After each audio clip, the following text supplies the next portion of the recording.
तो वटि डूंगर खान जो हथियारो जेको जाबिर खान जे मथां वसे पियो। अॼु ही हथियार जाकर खान जो थई जेको तुंहिंजे मथां कब्ज़ थियल आहे। पर शुक्र कर जंहिं ॾींहुं जाबिर खान जो हथियार तुंहिंजे मथां वसियो, मूंखे मौला जी ज़ात जो कसम आहे, रिलीअ ते टक खां विञाए छॾींदो साईं। छो जो मुंहिंजी खाॿी अख में सूअर जो वार कई। अस्सलामुअलैकुम दोस्तों, मेगा सोप सीरियल पंहिंजा वेरी ड्रामा जे ईंदड़ नई एपिसोड्स में छा थींदो ऐं छा थियण वारो आहे।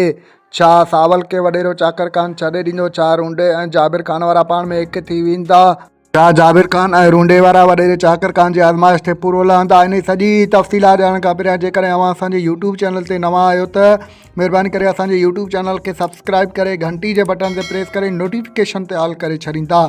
इहा हर ईंदा नई नोटिफिकेशन सभु खां पहिरियां अव्हां ॿाहिरि हंधि बावक़्तनि पहुची सघे।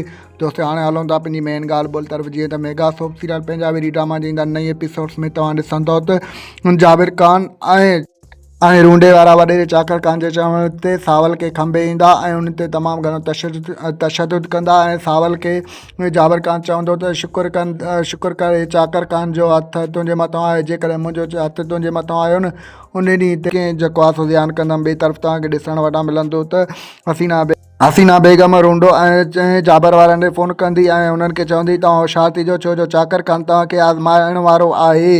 तव्हांखे ॾिसण वटां मिलंदो जाबिर ऐं रूंडे वारा वॾेरे चाकर खान जी आज़माइश खे पूरो लहंदा ऐं सावल खे खंभे ईंदा। दोस्तों असांजो रिपोर्ट तव्हांखे कीअं लॻो, जेकॾहिं पसंदि आयो हुजे त महिरबानी करे पंहिंजो क़ीमती राय कमेंट सेक्शन में ज़रूरु ॿुधाईंदा ऐं कहिड़ो दोस्त खे तव्हां ॾिसी रहिया कमेंट सेक्शन में पंहिंजे शहर जो नालो ॿुधाईंदा। अल्लाह हाफ़िज़।